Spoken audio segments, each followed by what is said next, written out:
ఏమైంది రాహేల్? ఇందాక నుంచి పిలుస్తా అంటే పలకట్లేదు. వినిపించలేదులేమా.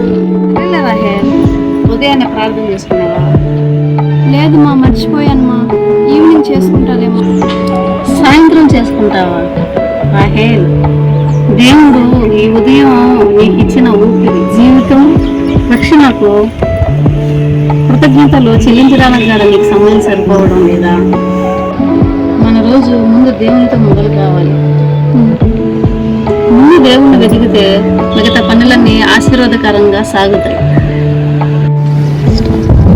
మా పొద్దున్నే ఏదో పనిలో ఉండి ప్రార్థన చేసుకోవడం మర్చిపోయామా. గుర్తుపెట్టుకో రాహేల్, మనం దేవునికి సమయం ఇవ్వలేనంత బిజీగా ఉంటే జీవితంలో అపజయాలు ఎదురవుతాయి. బైబిల్ ఏం చెప్తుందో తెలుసా రాహేల్?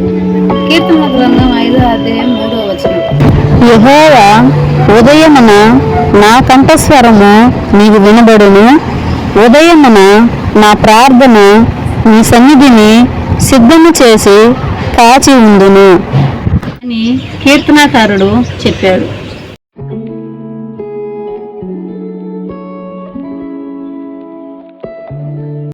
రాహేల్, ఫోన్ చూడడానికి సమయం దొరికింది, ప్రార్థన చేయడానికి, బైబిల్ చదవడానికి సమయం దొరకలేదా? సమయం దొరికినప్పుడు ఎడతెగక ప్రార్థన చేయమని బైబిల్ చెప్తుంది కదా.